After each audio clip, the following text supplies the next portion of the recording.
parce que jàpp nañ ni peut-être justice nu muy doxee neexu leen jàpp nañ ni peut-être intérieur nu muy doxee neexu leen parce que su boobaa Adama Fall waratul toog ci média bi di wax li ko neex dañ ko war a tëj est-ce que tu comprends jàpp nañ ni justice nu muy doxee dafa yéex parce que gars yi dañu jàpp dañu ñu war a raser les murs ñu ngi wax ba léegi ñu wax ba léegi gars yi dañoo sàcc suñu alal dañ leen war a jàpp tëj leen ci biir kaso bi sans pour autant àtte leen jàpp nañ loolu donc ñoom lecture boobu la ñu am maintenant affaire étrangère dëgguma ko ñu wax ko ñoo ma far. kon Adama am nga information yooyu yëpp ne ministre bi la ñuy wax ministre bi ak ministre bi. mais bien sûr. ah bon bien sûr am naa sax lu ko peut-être du ma ko wax ci plateau bi parce que bu gouvernement bi pare du tey lu leer ni midi ba mu defee nu mu tuddati consultation yi du tey weeru koor la woon. loolu moom yow yaay engagé responsabilité boobu. non j'ai dit weeru koor la woon li ma wax duñ ko dindi. mais de ko consulté nañ la. man moom j'ai dit moom anti projet la. man j'ai dit que le bon Dieu vous accompagne ngeen réussir. amiin parce que soo leen échoué. ndaw dootul non falu ñun duñu non defal ndànk dama lay wax le risque bi.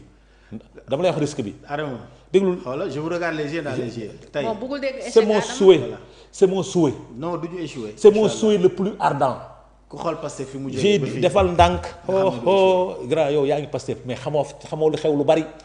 waaw dama lay nga baal ma xamoo lu xew lu bari. yow xam nga ko quoi. lu bari ci sa gars yi xamoo ci lu bare. lan la xamul yow tu peux être engagé comme ça am sa comportement am sa ligne. non je suis pas d'accord day wax rek. wallahi ñen lan la xamul par Adama exemple. yàlla na yàlla dimbali Sénégal li ma bëgg mooy régime bii te yàgg naa ko wax suñu échoué ndaw kenn dootu ko fal Sénégal ça sera une déception totale moo tax vous avez intérêt à réussir et je vous regarde li wallahi sama biir xol laa ko jëlee vous avez intérêt parce que ñun ci génération Ousmane Sonko lañ bokk moo ma magee ay weer parce que suñu génération dañu war a marquer leur empreinte par rapport à la gestion du pays moo tax yenn yi su ma koy dégg ci waa Pastef je dis que ces gens-là n'ont rien compris parce que dafa am loo xamante ni dafa waroon jeex Sénégal dafa am loo xamante ni dafa waroon jeex Sénégal gii que sama parti moo falu moo war a doxal ça devait être la première rupture sama parti moo falu dama war a diriger moo waroon nekk la première rupture parce que ñiy defar documents yi bokkuñu Pastef mais loolu lañ ñu jaayoon sax. moo waroon nekk la candidature. non gis nga foofu nag xaaral Adama nag fa non gis nga di nga leeral xoolal moo waroon nekk man li ma gëm laa wax de li ma gëm laa lay wax Mbengue li ma gëm. non loolu mënul ci rupture xam nga moo tax mënul ci rupture. Adama loolu mënul nekk xam nga lu tax ma ne la mën na nekk. xam nga lu tax ma ne la mënoon na nekk. je considère Mbengue comme un Sénégalais mais je ne vais pas le considérer comme un Pastefien. su ma la considéré xam nga tax déglu non defal ndànk rek defal ndànk xam nga nag li mu doon wax ci DG yu dul politique bëri na ay DG yu bokk Pastef te politique ñu bëri na ci. très bien moom laa lay wax. non déglu rek. non loolu ñenn ñi sax législative bi lañ leen politique loo. xoola c'est une marque de rupture. waaw defal xoolal xaaral rek gis nga li ngay wax Adama. xam naa ci kenn koo xam ne il a fallu que mu toog ci sama plateau bi pour confirmer li ngay wax que ñi mu jiite je vais pas donner le nom de l'agence ñi mu jiite sama plateau bi moo tax ñu xam ne. sax Pastef la bokk et que dafay doon politique c'est pour te dire que yooyu confirmer gis nga y a tellement d'actes de rupture yoo xam ne teg nañ ko en ce sens là si sénégalais yi ñëw ba toog fii di la wax ay ministère de souveraineté dañ ko war a def dañ ko musul am Sénégal képp ku falu sa personne de confiance nga fay teg. waaw loolu moom rupture ñun bi ñu ñëwee teg intérieur sëñ Ousmane Diagne quelqu'un ku toog voilà ku toog wax ne j'ai fait 30 ans de parquet je n'ai jamais été un procureur de l'exécutif. maintenant vous voulez l'enlever. tey non xoola yow yaay jox sa information. certains veulent non xaaral. ah coow li mi ngi ci. nit ku ne aussi na nga jël sa responsabilité. coow li mi ngi ci réseau yi. waaw non yow non xam nga. j'ai dit coow li mi ngi ci réseau yi. mais yow yaa ko wax. man j'ai dit coow li. waaw xaaral yow laa jàkkaarloo nga wax ko mais man li ma concerne. ma jox la ñaari non xaaral ma wax la. qui est le ministre de la justice actuellement. Ousmane Diagne. moom lay jàpp ne mooy le ministre de la justice actuellement. oui moom laay wax ne moo wax ne j'ai fait 30 ans de parquet. je n'ai jamais été un ministre de l'exécutif. un procureur de l'exécutif. nga ñëw tekk. il ne sera jamais un ministre de très bien nga ñëw il ne le sera jamais. waaw non ñun loolu la ñuy ñaan parce que ñun ñoo wax rupture. ñun ñoo wax rupture te ñun loolu la ñuy ñaan moom lañ fi teg loolu rek perception bu bien la. en terme de rupture. bi ñëwee jël koo xamante ne bokk non gis nga lii laay wax gis nga nit ñi bu ñuy wax. grand waxal sa bëgg-bëgg rek. tu es un expert en communicant moo tax ngay dugal affaire. grand bëgg xoolal non ce que je veux dire Mbengue. considérons c'est-à-dire à l'état actuel waxal rek fi nga yem ci niveau d'information. non man xam la man amul niveau d'information gis nga problème bi Sénégal loolu moo ko yàq ay soo xamoon li ma xam wala nangam. gis nga non déedéet man je veux quelque chose de factuel. non remaniement amagul. waaw moom laa la wax les gens sont nit buy wax consultation am na depuis octobre. waaw loolu moo tax loolu yow la engagé. depuis weeru koor amul sénégalais bu mën a taxaw factuellement ne la def nañ consultation loolu sénégalais yi kenn mënu ko attester. je te dis plus grave dinaa la bàyyi nag sa kàddu mais li ma lay wax mooy plus grave li may wax je te dis plus grave pour ces ministres là. ils sont allés plus loin Fatou.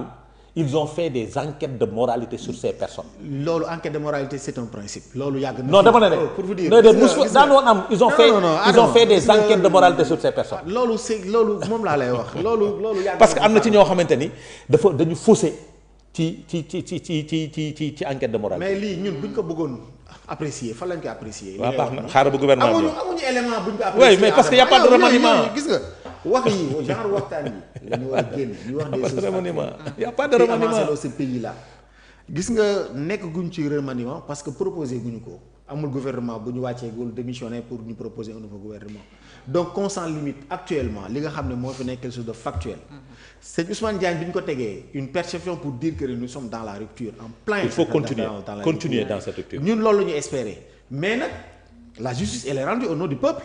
oui bu fekkee ne peuple bi jugé que ne dossier yi dafa yeex. am na droit wax ne dossier yi dafa yeex. waaw Pastef ñoo jugé dossier bi daa yeex. non du Pastef rek. waa Pastef la xam nga loolu mooy erreur. noo koy quantifier. xam nga erreur noo ko quantifier. factuel tu es dans le factuel. xam nga nan laa quantifier. ca waxal. am na ci ñu factuel perte seen bakkan. factuel gaañu si te ñooñu bokkuñu Pastef. factuel. ñooñu seen famille réclame la justice. oui parce que y a une loi d'amnistie boo xam ne da ngeen ne woon da ngeen koy abrogé bu ngeen ñëwee. non ngeen amee majorité à l'Assemblée nationale. abrogé wu leen ko loi d'interprétation ngeen introduire woon conseil constitutionnel rejeté ko. non conseil constitutionnel moo tax sax ngeen naan dañu war a jëlee itam conseil constitutionnel. def loolu soo bëggee ñu génne ci débat bi ñu dugg ci débat boobu.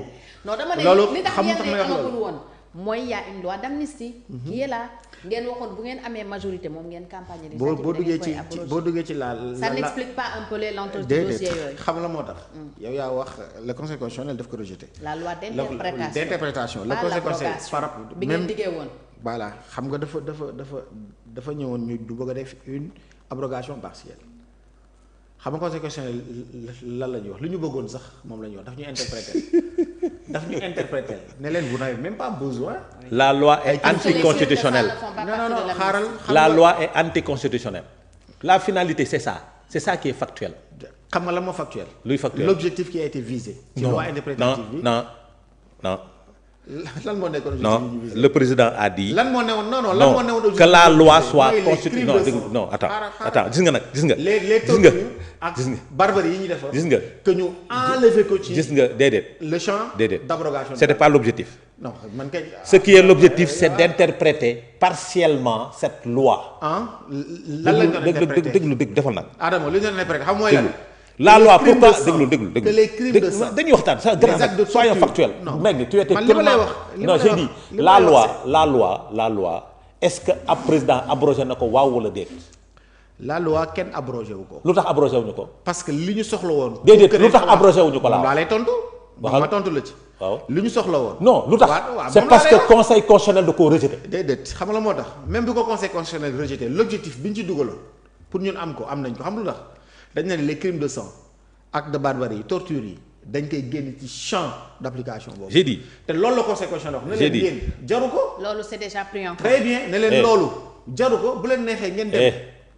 est-ce que en justice te loolu la ñu nekk. xam nga liy dëgg y a des plaintes qui ont été déposées. xam nga liy dëgg. mu ngi ci table procureur enquête yi tijji na en ce sens là. loolu la ñu très bien loolu la ñu bëggoon loolu la président wax. dès lors que la loi dama déglu baax. c'est au peuple d'en faire pression. pour que ñu mën ko diligenter. ba ñu mën loolu muy wax. loolu la ñuy def donc gis nga mooy li mu la actuellement ce qui est factuel mooy le ministre bokkul il n'est d'aucune obédience politique. te moo fi nekk ministre ba tey. dina toog est-ce que dina continuer de toog. loolu man du man maa koy tontu. man lu may tontu c'est factuel. man moom laa bëgg man damaa bëgg mu toog. mais ba fii ñu toll nii c'est Ousmane Diagne qui est ministre. Adama loolu discuté wu ma ko. très bien parce que non attends xam nga nag. gis nga non attends mais xam nga fan laa d'accordul ak yow. je vais te dire non attends déglu non xam nga fan laa d'accordul ak yow. mooy lan waaw gis nga kii ñi gañ ñoom ñoo war a diriger. waaw mais vous êtes en train de diriger. non mais non da nga ne foofu nga ñu doon xaar. ma ne la loolu je suis pas du tout d'accord ak yow xam nga tax celui qui gagne bénéficie de la confiance populaire légitime. non gis nga. mais l'acte de rupture non defal naa te li ngay wax ay dossier de candidature gis nga xam nga la loolu c'est bien bel et bien écrit 45e page bu projet bi dañ ne la au bout de 2 ans lañ la wax c'est très clair. te certains postes lañ la wax appel à candidature ñu ngi ci ba tey. le projet doxul beaucoup de postes actuellement. le projet doxul appel à candidature le projet doxul. non yi nekk appel à candidature dafa mës a nekk Sénégal appel à candidature li nga xam ni mooy ARCOP appel à candidature la ki jiite ARCOP ba ñu dàqee kay di fal kii defuñu appel à candidature c'est une violation flagrante am na benn waa joo xamante ne si. kon dañoo fal ARCOP. non si fal nañu ARCOP kenn si. par la lañ ko fale nga yàgg. fan lañ ko fale. da nga gis.